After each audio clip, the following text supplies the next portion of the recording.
Hi friends, welcome back to the YouTube education. आज की इस वीडियो में हम 12th स्टैंडर्ड का थर्ड चैप्टर जो है हमारा ख्याति का मूल्यांकन वो स्टार्ट करने वाले हैं। वैल्यूएशन ऑफ गुडविल, यानी कि गुडविल की वैल्यूएशन किस तरह से की जाती है वो हम यहाँ पर स्टडी करेंगे।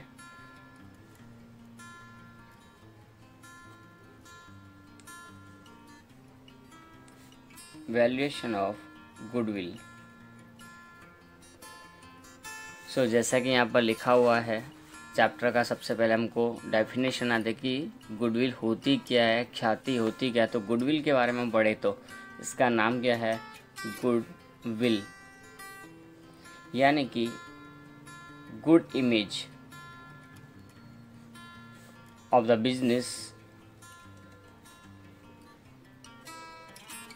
इन द मार्केट।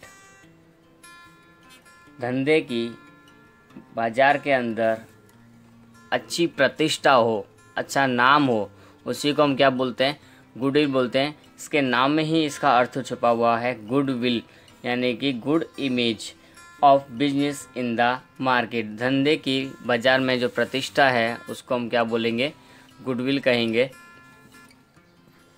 अब हिंदी में देखा जाए तो ख्याति अर्थात क्या, तो ख्याति अर्थात धंधे की प्रतिष्ठा का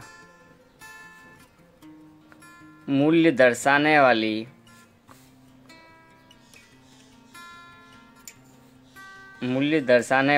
अदृश्य संपत्ति।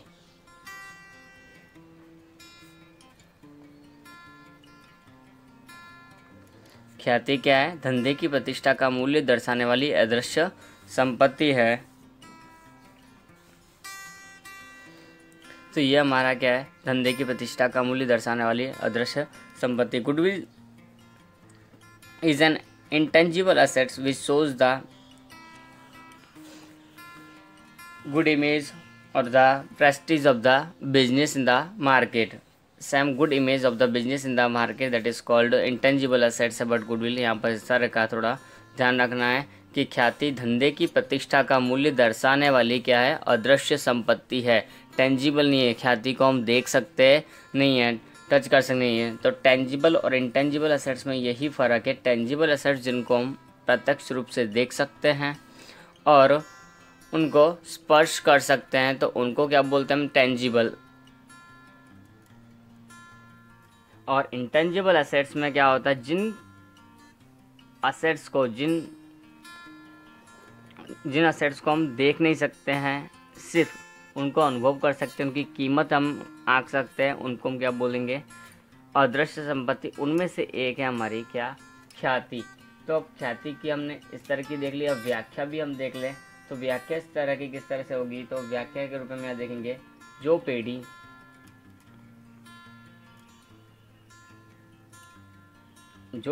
अपनी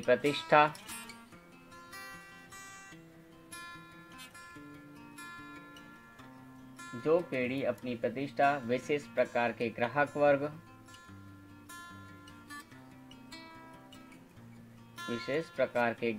वर्ग तथा अन्य कारणों से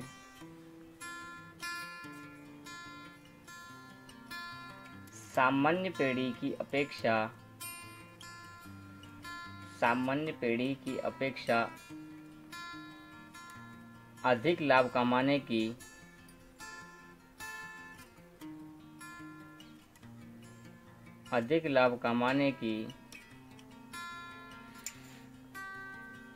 क्षमता रखती है,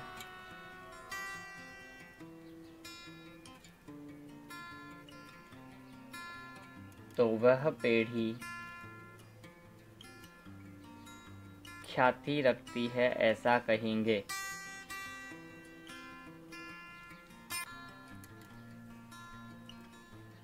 तो यहाँ पे हमको ख्याति की डेफिनेशन पता चल गई है कि ख्याति की असली मीनिंग है कोई पेड़ी अपनी प्रतिष्ठा, विशेष प्रकार के ग्राहक वर्ग या अन्य कारणों से सामान्य जो पेड़ियाँ होती हैं उनकी अपेक्षा अधिक लाभ कमाने की क्षमता रखती है, तो वह पेड़ी ख्याति रखती है। हम ऐसा कह सकते हैं कि वो पेड़ी की वैल्यू ज़्यादा है। तो एग्जाम्पल के तौर पर हम दूसरी बहुत सारी चीज़ें ले सकते हैं, जैसे कि कोई दो शॉप हो आसपास में ही, तो उनमें से जिस वैल्यू पर जिसके पास ग्राहकों की संख्या ज़्यादा हो, जिसके पास में डेली का सेल्स ज़्यादा हो, तो वो पेड़ी लोग ज़्यादा विश्वास करते हैं, तो उसकी बिक्री ज़्यादा होगी, तो उसकी ऑटोमेटिकली ख्याति बढ़ जाएगी, लोगों का उसका नाम बढ़ जाएगा। कोई कोई नामचीन चीज़ें होती हैं वो हो सकती है। अब ख्याति का मूल्यांकन को असर कौन कौन कर सकते हैं ये भी हमको देखना पड़ेगा। और पेड़ी के ख्याति का सबसे पहले हम यहाँ देखेंगे मूल्यांकन को असर करने वाले तत्व।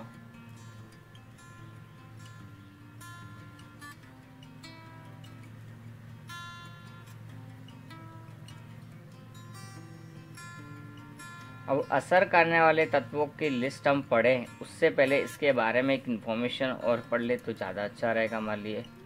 क्या कि ख्याति के मूल्यांकन का आधार किसके ऊपर रहा है, ख्याति के मूल्य का आधार किसके ऊपर रखता है।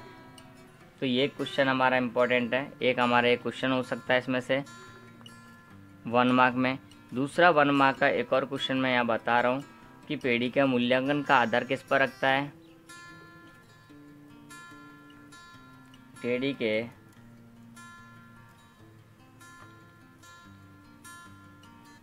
की ख्याति के मूल्य का आधार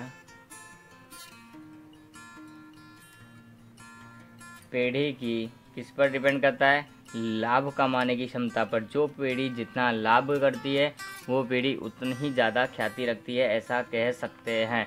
ये एक 1 मार्क का क्वेश्चन है कि मूल्य का आधार पेड़ी की लाभ कमाने की क्षमता।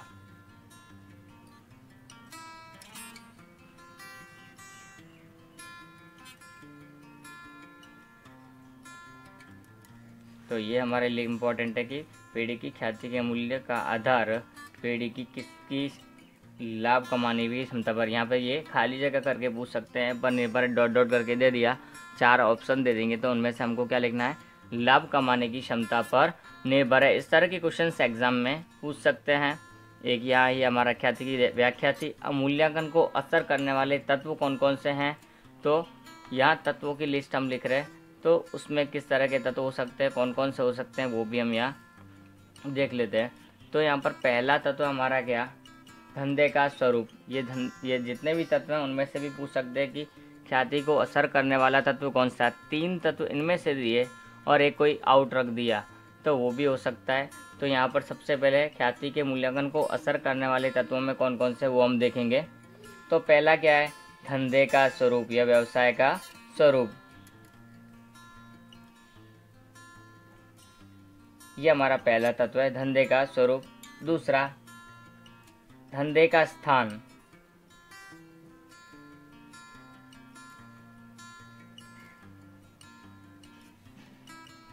धंधे के स्थान के बाद में क्या आता हमारा, धंधे के ग्राहक वर्ग या धंधे के वर्ष, यानी धंधे का समय कितना हुआ है।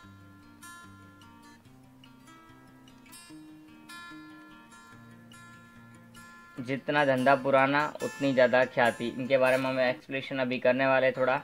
उसके बाद में जोखिम का प्रमाण, रिस्क फैक्टर कितना है।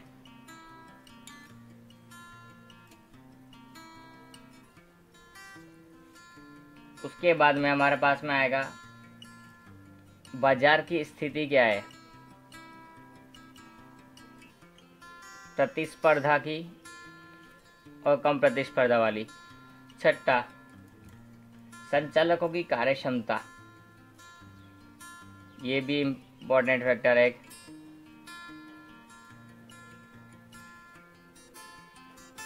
और लास्ट है हमारे पास एक 7वां, अन्य विशिष्ट लाभ।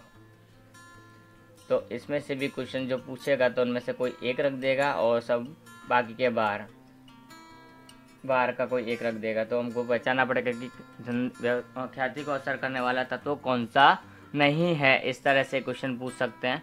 तो धंधे का स्वरूप, अब धंधे के स्वरूप की हम बात करें तो धंधे का स्वरूप किस प्रकार का है, एक वैधानिक होता है, लीगल होता है, और दूसरा इलीगल धंधा होता है। तो अगर धंधा इलीगल है तो उसकी ख्याति होगी नहीं।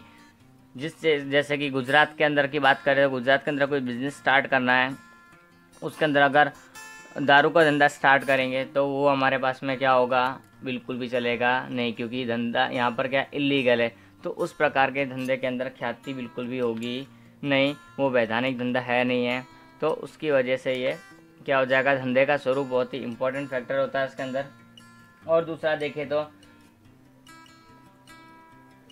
कोई उत्पादन है, कोई बिक्री है जिसके अंदर मैन्युफैक्चरिंग का प्रोसेस हो, मैन्युफैक्चरिंग मतलब में एक बिजनेस हो जिसमें खाली सेल्स ही करना हो, और दूसरा कोई बिजनेस हो जिसमें खाली डिस्ट्रीब्यूशन करना हो रिटेलर्स तक। तो ऐसे अलग अलग प्रकार के धंधे हो सकते हैं जिनके अंदर ख्याति भी क्या होती है, अलग अलग होती है। उसके बाद में हमारे पास आता है धंधा का स्थान। धंधा का स्थान ये क्या है, एक इम्पॉर्टेंट फैक्टर है।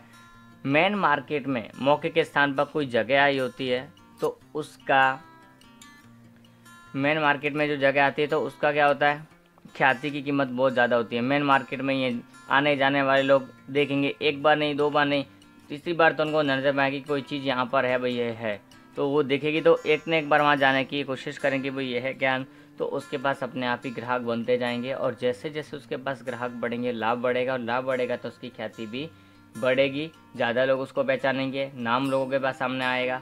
लेकिन अगर कोई दूसरी कोई धंधा है वो हमारा क्या है, कहीं गली के अंदर है एकदम, तो उस गली के अंदर है तो वहाँ पर लोगों को ज़्यादा पता चलेगा नहीं, सभी लोग वहाँ तक पहुँच पाएंगे भी नहीं। तो धंधे का स्थान है ये ख्याति के मूल्यांकन का प्रभावित करने वाला बहुत ही असरकारक एक तत्व है। दूसरा है धंधे का समय। धंधा जितना ज़्यादा पुराना होगा उतनी ज़्यादा उसकी ख्याति होगी, क्योंकि इतने सालों से चल रहा है, लोग हमको पूछते हैं कि ये पुराना भाई, जूना और जानीता जिसको हम बोल सकते हैं। तो जितना जूना और जानीता होगा, जितना समय पुराना होगा, उसकी ख्याति, उसका नाम वो उतना ही ज़्यादा होगा, ये कह सकते हैं। और धंधा नया नया होता है तो कोई विश्वास नहीं करता, तो ग्राहक होते नहीं हैं, लाभ भी कम होता है उसके पास में। 2-5 वर्ष तो धंधे को जमाने में लग जाते, तो लाभ तो होता ही नहीं है ज़्यादा। तो वहाँ पर हमारी ख्याति भी क्या होती है, कम। जितना धंधा ज़्यादा पुराना होगा ख्याति उतनी ही ज़्यादा होगी। अब चौथा फैक्टर आता है हमारा क्या, जोखिम का प्रमाण। जिस धंधे के अंदर जोखिम का प्रमाण ज़्यादा हो, जैसे कि आग लगने का भय ज़्यादा हो, पटाखे की दुकान लेकर बैठे हों तो उसके अंदर जोखिम ज़्यादा है। एक पटाखे के अंदर कैसे भी आग लग गई तो पूरी की दुकान खाक, पूरा धंधा खाक हो सकता है। तो इस तरह का अगर कोई बिजनेस हो तो वहाँ पर हमारा क्या होता है, ख्याति कम होती है। लेकिन जिसके अंदर जोखिम का प्रमाण कम हो तो उस धंधे के अंदर ख्याति क्या होगी, ज़्यादा होगी। अब बाज़ार की स्थिति की बात करते हैं। तो बाज़ार की स्थिति के अंदर प्रतिस्पर्धा की स्थिति हो सकती है। तो जिससे मार्केट में एकाधिकार ज़्यादा होगा, तो एकाधिकार वाले मार्केट में, एकाधिकार वाले बाज़ार में ख्याति का मूल्यांकन है वो कैसा होगा, ज़्यादा होगा, अधिक होगा। लेकिन प्रतिस्पर्धा ज़्यादा बढ़ जाएगी, पूर्ण प्रतिस्पर्धा होगी, परफेक्ट कॉम्पिटिशन होगी, या और भी ज़्यादा कुछ लोगों पूर्ण प्रतिस्पर्धा से थोड़ा कम हो, लेकिन तो वहाँ पर भी क्या होगा, बाज़ार की स्थिति अगर इस तरह की बनेगी तो ख्याति की कीमत घट जाएगी, क्योंकि प्रॉफिट मिलना बंद हो जाएगा। तो परफेक्ट कंपटीशन में प्रॉफिट का प्रमाण बहुत कम होता है, लेकिन एकाधिकार में लाभ की संभावना, प्रॉफिट की संभावना बहुत ज़्यादा होती है। तो बाज़ार की स्थिति ये भी एक ख्याति के मूल्यांकन करने के लिए बहुत ही ज़्यादा असर करता है। दूसरा होता है संचालकों की कार्यक्षमता। संचालकों की कार्यक्षमता के लिए हम बात करें तो जैसे कि कोई डॉक्टर, वकील और शिक्षक, इस प्रकार के जो बिजनेस होते हैं इनके अंदर इनकी कार्यक्षमता जो होती है, जो व्यक्ति विशेष होते हैं उनके ऊपर आधार रखती है। जैसे कि कोई डॉक्टर है तो डॉक्टर का किसी का नाम है, और टीचर का नाम है, कोई वकील का नाम है, ये बहुत ही फेमस होते हैं, तो ये लोग उन्हीं के पास ज़्यादा जाना पसंद करते हैं। तो उनके पास में उनकी ख्याति क्या होती है, उनका नाम क्या होता है, ज़्यादा बढ़ जाता है। तो उससे उनकी कार्यक्षमता अधिक है, उनका अच्छी कार्यक्षमता है, उसकी वजह से लोग उनको जानते हैं, उसकी वजह से उनकी ख्याति क्या बढ़ती है। तो संचालक की कार्यक्षमता इम्पोर्टेंट है। अगर कोई इस प्रकार का बिजनेस है, कोई डॉक्टर है जूना जानता है, अगर वो अपनी डॉक्टर की शॉप में से बेचकर कहीं और चला जाता है तो वो जो डॉक्टर है उसकी शॉप पहले जितनी चलती थी उतनी नहीं चलेगी, क्योंकि लोगों को जैसे जैसे पता चलेगा कि ये डॉक्टर बदल गया है तो लोग वहाँ पर जाना कम कर देंगे। इस तरह का हो सकता है, लेकिन जब तक उनको पता नहीं तब तक तो वो उसी के पास इस तरह से ही जाएंगे जिस तरह से पहले जाया करते। मतलब संचालकों की कार्य क्षमता है, क्योंकि कोई भी व्यक्ति विशेष अपनी कार्य क्षमता, अपना व्यक्तिगत ज्ञान है, वो किसी को शॉप पर नहीं जा सकता। धंधे के स्थान को बेच सकता है, धंधे की कार्य क्षमता को बेच सकता नहीं है। अन्य विशिष्ट लाभ की हम बात करें थे, वहाँ पर हमारे पास इसमें संचालकों की कार्य क्षमता में हम 2-3 एग्जाम्पल ले सकते हैं जो हमने बताया। डॉक्टर है, वकील है और टीचर है, शिक्षक। इनकी जो कार्य क्षमता होती है वो कार्य क्षमता ये लोग अपना व्यक्तिगत ज्ञान किसी को बेच नहीं सकते, इनके साथ ही रहती है धंधे के साथ में, इसलिए इनका नाम जुड़ा होता है। अब बाजार की स्थिति में हम बोल सकते हैं एकाधिकार होता है, उसको अधिक लाभ होता है और उसकी ख्याति भी अधिक होती है। स्पर्धा होगी, जहाँ पर पूर्ण स्पर्धा हो या अधिक स्पर्धा हो तो वहाँ पर ख्याति कम होती है। जोखिम का प्रमाण ज़्यादा हो तो ख्याति कम होगी और जोखिम का प्रमाण कम हो तो ख्याति ज़्यादा होगी।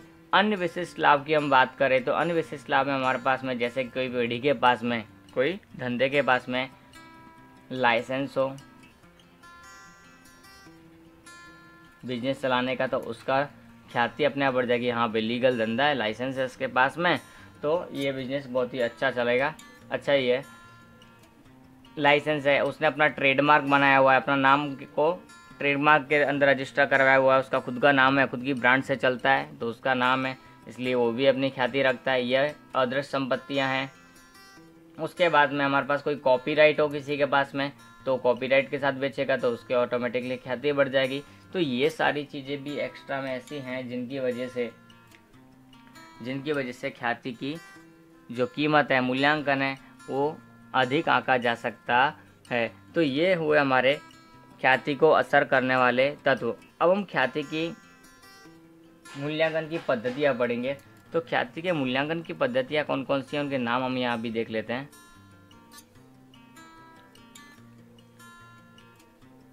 तो ख्याति के मूल्यांकन की पद्धति, तो यहाँ पर हम देख सकते हैं कि कौन कौन सी ख्याति के मूल्यांकन की पद्धति है। तो ख्याति के मूल्यांकन की यहाँ पर 4 पद्धतियाँ दी हुई है। तो 4 पद्धतियों के अंदर में कौन कौन सी पद्धतियों के बारे में हम यहाँ पढ़ेंगे, चारों के बारे में हम यहाँ पढ़ेंगे शॉर्ट में, उनके प्रैक्टिकल सम्स भी हम करेंगे। तो कौन कौन सी पद्धतियाँ हैं, तो नंबर 1 औसत लाभ की पद्धति।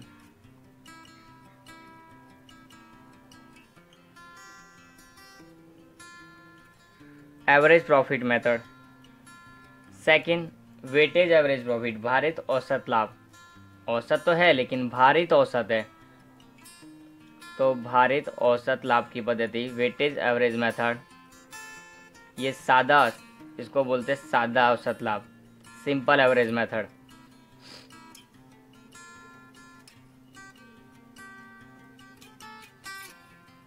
थर्ड नंबर की बात करें तो अधिक लाभ की पद्धति, सुपर प्रॉफिट।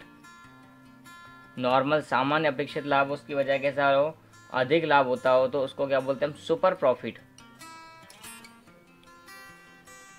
चौथे की बात हम करें तो चौथी मेथड क्या है, लाभ को पूंजीकृत करने की पद्धति। लाभ को पूंजीकृत करने की पद्धति, अभी लाभ औसत भी हो सकता है, अधिक भी हो सकता है, तो अलग अलग प्रकार के लाभ को पूंजीकृत करने की पद्धति। कैपिटलाइजेशन ऑफ द प्रॉफिट जिसको हम बोल सकते हैं। अब इनको लिख देते हैं इंग्लिश में भी हम। सिंपल एवरेज मेथड, दूसरी वेटेज एवरेज,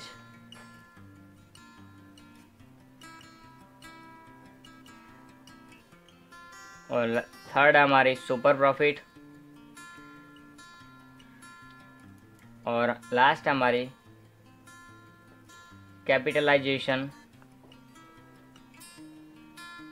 ऑफ प्रॉफिट।